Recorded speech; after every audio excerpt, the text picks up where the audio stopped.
Okay.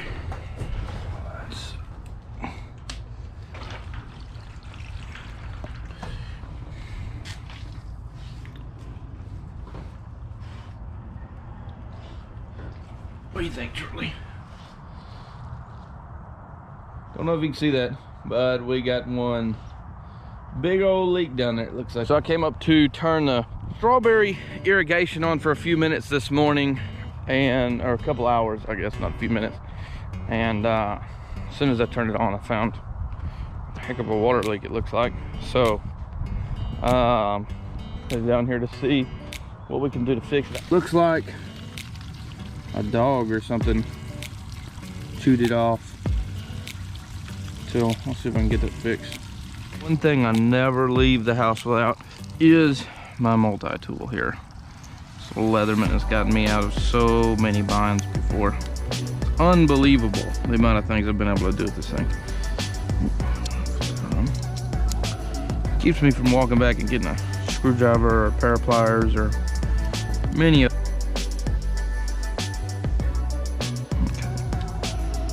So all that we need to do is cut this off below where something chewed through it.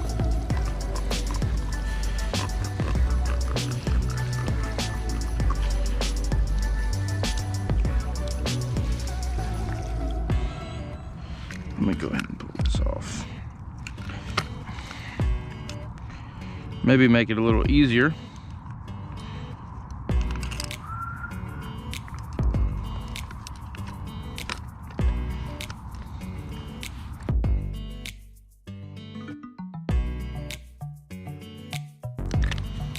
All right, now as long as we've got enough hose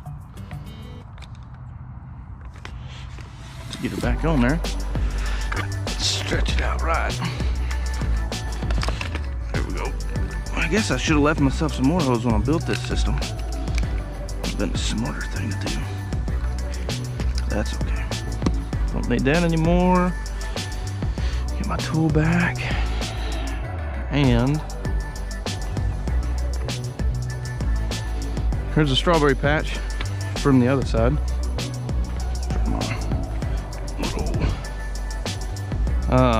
So I've got the well house up here that irrigates the strawberries, irrigates the blueberries, and it runs into our pond.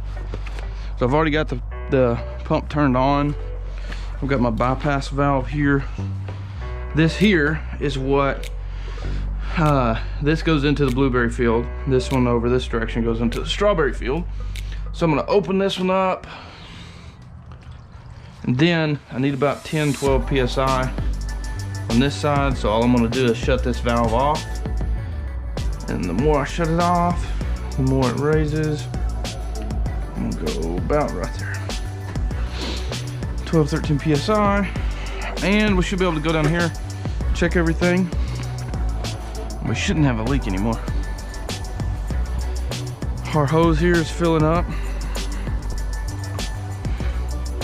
Getting water coming through here. Look at all those blooms. I mean, these things are just loaded with white blooms and berries coming on. And it's December. And it's just mind blowing. I've got some sort of leak over here. I must have pulled one of my hoses out.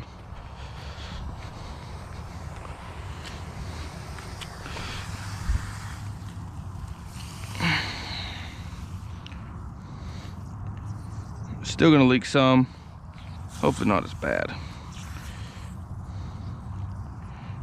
Okay, so it's set on a timer for 4 hours, I believe. And we'll be good there. Still got a little leak, and that is coming out right here. And that's only because I need to put another clamp on here. It really needs 2 clamps to hold that a lot tighter. But what I'm doing, a little bit of water leakage is a-okay. Okay, so I figured I should explain, probably the sun's blocking that out. Figured I should explain my irrigation setup for the strawberries, what I've done this year and last year. So what I did here from our well house right here, I ran a water line straight down right underneath me, right past this one here, and goes down into my other two fields. These were fields last year of strawberries, and this year I've moved everything up here. So I've got a 1.5 inch PVC ran underneath in 3 different spots that risers come up. And I've only got 1.5 inch riser right here, which is where this pipe is coming out of. This wasn't intended for this, but I'll come right back to this. Here is one of my risers for irrigation last year. This is completely different style than what I'm doing this year. This past year, what I had was this black poly pipe hose. Works good. It's really cheap. You can get a roll of this, I don't remember, but almost for nothing. Poke holes in it and put these little valves. Drip tape goes onto this side. Your valve is right into here. You can shut that row off. This one's broke. You can shut that row off or turn it on when you want. And this was the header pipe. It was laid the edge of this field right here and then ran down with the drip tape was ran down. So this was just the header line. Coming out of the ground, I should have covered this up and everything, but down in here, I've got the riser, water hose valve, water hose fitting, and it came right into my Venturi system that I had on here most of the time. So this is a little Venturi system that I got from Irrigation Mart, Ruston, Louisiana, and simple design. It's got a couple valves on here. You just open these valves up here and allows water to flow through your Venturi.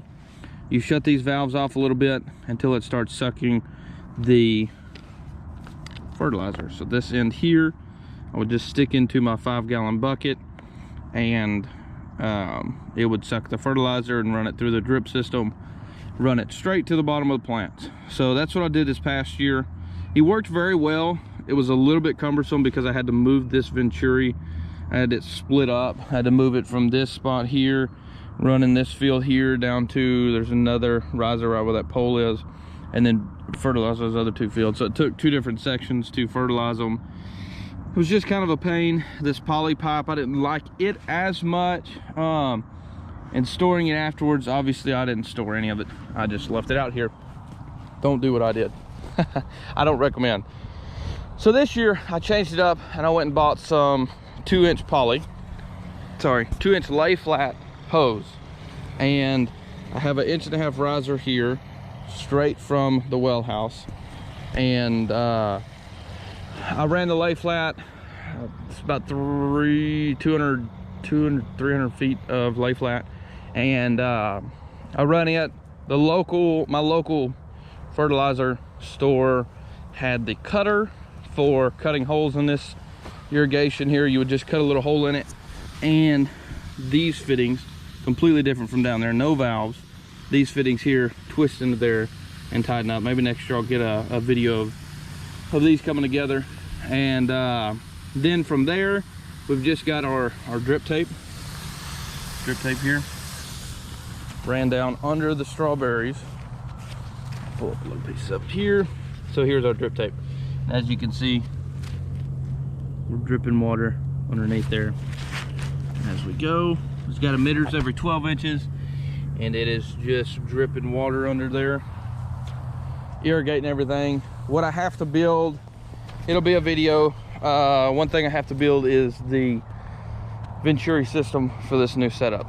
So what I would like to do is something right down here, maybe so I can mix it in a 55-gallon drum and irrigate the whole field at one time instead of trying to split it up. So that'll be a future video. I've got a little bit of a leak here. We'll have to come back over here and fix this one. That's way too much flow coming out of that. I don't have a coupler. Yeah, I don't have a coupler right now, or I would fix that. We've got something digging off in there. I don't know what does that. Let me know if you know. Comment if you know what's doing that. Huh. It's the first time I've seen this. Okay, so down at the other end of the field now, I take that back. Instead of tying them, the best thing that I found, forgot about these, was these little paper clips, or spring clips, I guess they're called. I just fold them over a couple times, put the clip on there, and that has been the best thing that I have found for me personally. I've tied them, and it's like you can tie them several times and they still won't really stop leaking. So anyways, that's been my best, or that's what I've found to be the best for closing them off. So that's kind of my irrigation setup. I've got our well, runs all the way down for our blueberries, starts at the top, and I've got a header pipe that runs all the way down here, winds up down in our pond at the other end, and the other side just goes to the blueberries. So that's what I've got working here. Works great. I don't really have any issues with it. So stay tuned, and maybe one of the next videos will be building that Venturi system over there for fertilizer. All right, well, that's all I've got. Stay tuned, like and subscribe, and we'll see you next time. Okay, so last thing that I've got that I wanted to add to the end of this video is I'm walking over here at the pond, and I'm going to show you where it exits into the pond. Now, our pond is very low. We have not had much rain this summer. It's been very dry. It was very wet at the beginning, very dry at the end, and it's not cost effective to keep it filled up with the pond, or with the pump right now. So the pond is way low, but here is our flow coming from the berries up there. Well pump is on the other side of the berry shed over there. So it's pumping all the way down here. This gives us a little bit more variable flow. The more I shut this off, the more pressure it puts back into there. The more you open it, the less pressure it puts into the berries. So that's really simple design. This is something that my grandpa has had for years here, and it works very well. So I just wanted to show you where it's coming out into the pond and kind of wrap it up with that. Anyways, like and subscribe. See y'all later. Stay tuned.